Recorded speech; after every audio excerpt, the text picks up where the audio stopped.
Welcome to Busan, one of the most beautiful and picturesque cities in the whole of Korea. The city sits on the southern coast and is a beautiful little seaside getaway. I've had an action-packed trip here and I've explored everything that the city has to offer. Let me show you exactly what I got up to. Let's go.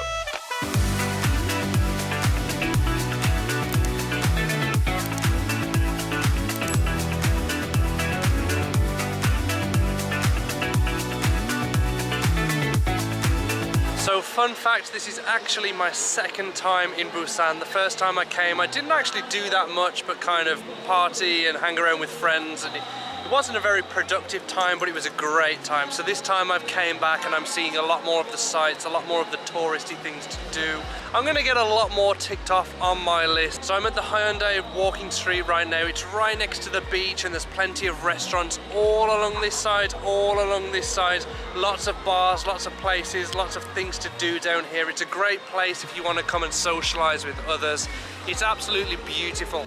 Right next to that popular area in Busan, you'll be able to find the Shinsegae shopping centre, which is the former largest shopping centre in the world.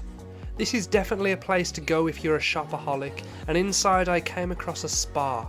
And even though I've just arrived, I took full advantage. I've never actually been to a spa before, so I just thought, why not? Oh my god, that spa was so good. Like I said, that was my first ever spa that I've been in and it was so relaxing. I had a massage, I went in every steam room, sauna, all these little pod rooms that had available. There must have been about 15 of them. It was absolutely wonderful. I feel so relaxed, rejuvenated, replenished, all those fancy words. I feel great. So after starting my trip off in a very unorthodox fashion, I decided to head down to the coast to check out one of the most beautiful attractions in the city. So behind me is my first spot of the day. This is the Haedong Temple. This temple's well known over the whole country as the most beautiful temple in the whole of Korea. Just by peeking through the trees I can see just how amazing this place looks already. It overlooks the ocean and it sits on the cliff edge and it looks absolutely beautiful. Definitely one of a kind. Let's go. If there's one temple to visit in Busan, it's without a doubt this one. Its location right by the sea just makes it so unique, and it really is no surprise that it's the most beautiful one in the whole country. Just look at it. After visiting, I also learned that the temple opens at 5 AM, so if you can get up that early, I would highly recommend visiting to watch the sunrise over the horizon from this beautiful temple. So now that we've checked out the most beautiful spot, it's time we headed to the coolest spot. So this one is a place I know you're going to love because the first time I came here I was absolutely in love with this place. You can probably see all the buildings, all the colourful buildings behind me. This place is like the favela of Korea. I did read online that it's compared to the Machu Picchu of Busan, but I mean I don't know how much I agree with that one. There's a bit of a difference, but it's super fun. It's essentially a big intertwining network of small little colourful houses. It's so pretty to look at. There's loads of tight little alleyways that you squeeze through. You can visit loads of the buildings. There's loads of cool little quirky cafes along the way. You can go in, take some pictures. It's absolutely awesome. Let's go inside. I'll show you more of this amazing place. Despite having its stunning landscape, the town is actually part of a painful history. Refugees settled in the Gamcheon village during the Korean War and cultivated the mountainous region to make a living. However, in 2009, students, artists and residents decorated the village as part of a village art project, and the town grew into a leading tourist attraction of Busan since then. One of the best things about this place is definitely the views. Look at it. Like I said, it's kind of like a little route that you take through all the houses. They give you a map at the start and there's so many routes you can take. It's like a little winding road. And most of the routes start on the top of the hill. So as you're walking along, you overlook all of it. You can see all the colours, but the photo ops, the queues, the lines for those are absolutely huge. They're not even worth waiting in just for a photo. Like I said, lucky for me, I've came earlier on in the year, so I got all my photos done then. Today is just about exploring some new things that I didn't see, but you can get some really great photos here. Look at the view, look at that. When starting your journey, you can collect a stamp map from the information centre, which can be used to collect stamps at all the points of interest along your way. The village attracts everyone's attention along the various souvenir shops and workshops where you can create your own souvenirs, like a bag made from a beach umbrella. I'd encourage everybody to walk down these tight little small alleyways too. There's a huge path what you take, and like I said, that's the route what you go through the village with. But if you can, find some time to go off the beaten path and go through these little tight-knit alleyways. Just keep in mind that these are residence houses and people do live here, so kind of be respectful. So I'm at my favourite place in the whole of Gamcheon village. This place is called Duff Coffee Shop, and it's the most weirdest, wackiest coffee shop you can ever think of. I mean, I'm sat in a hammock right now and I'm overlooking this little tiny little garden area. It's got some ducks inside and you can feed the ducks. When you buy a drink, when you first enter the coffee shop, they give you a little bag of anchovies and you can go and feed the ducks with these and get some pictures. The place is full of props, it's full of wacky furniture. Everything photo opportunity wise, you can come in and get some amazing photos with your friends, family, whoever you go with.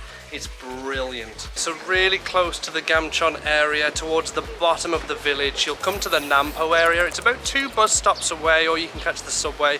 It's super close, but there's tons of food markets around that area. It's right by the coast. It's exactly what you would expect. It's a lot of seafood and dried fish, but alongside that there's loads and loads of food stands, and you can get loads of traditional Korean food. But I'm gonna head to one of these markets now and show you what kind of foods I can find. As well as there being several huge food markets, there is also a whole district full of thrift shops selling really cheap clothes, and a whole array of souvenir shops too. Walking around this area is so much fun, and you could waste a whole day just endlessly exploring the area. I was going to try a bunch of food at the market, but my stomach was a little upset from the day before, so I decided not to risk it. So yet another short distance away from where I just was, I've came to the Songdo cable cars, which is essentially these cable cars right here, and they go right across the coast. You can overlook the whole of the ocean, the whole of Busan, and it looks absolutely beautiful. It's cost me around 15,000–20,000 for a return ticket, so both ways. The cable car doesn't look that long, to be honest. I'm sure it's going to be great when I'm on it. It might even be a little scary. But I'm about to go on it now. Also, I think I've timed it really well because sunset is happening in about 20 minutes. There may be a bit of a queue at the top to get on the cable cars, but hopefully, fingers crossed, I may be able to catch a beautiful sunset across this wonderful ocean. Wow. This is definitely worth the money. I've got the whole pod, the whole little cart thing to myself, but look at this scenery. Wow, you can see so much here. It is a bit of a shame at the sunset. I mentioned that I would come and see the sunset, but it looks like this big whopper of a hill is in the way of the sun setting in the distance, which is a huge shame. You can see so much from here, and this is an amazing way to see the city of Busan. I would highly recommend you do this. This is amazing. And it's a round trip for that same price, so worth the money if you ask me. So that ride across was absolutely amazing. I definitely recommend getting a round trip both ways, because by the time you've took photos, took a few videos, it's over. It goes a lot faster than you think. It's a great ride though. I can't wait for the ride back. I did get really lucky by getting my own little pod across one way, and I don't think I'm going to get lucky going the other way by myself. It's quite busy at the moment. I think everyone crams together at sunset. It's going to be a shame, but fingers crossed I do have one to myself again, because I'd like to get even more photos. You know, you can't get enough photos of a beautiful sunset. So when you get to this second stop too, you do end up in the most wonderful, huge, and when I say huge, I mean huge park, and you can walk through with the trees, the lights are on. It's absolutely beautiful. I think I use that word too much in these videos. It is beautiful though. I don't know any other way to describe it. It's just wonderful. There's also this little bridge, this walk down thing you can walk to that little island there. I think it costs an extra 1,000 won, something like that, but it's actually, look at this, it's got tape across. It's closed. It said it's waiting for a typhoon or something like that. I mean, it's not even windy. I don't know what's going on. That's such a shame. But it's still beautiful nevertheless. It is what it is. Look at those views. Wow. Guys, thank you all so much for watching this video. I really hope you found some inspiration to go to Busan if you're in Korea or if you're traveling to visit Korea. It really is an incredible place, definitely worth going to if you're spending time in Korea. Please visit this place, guys. Peace.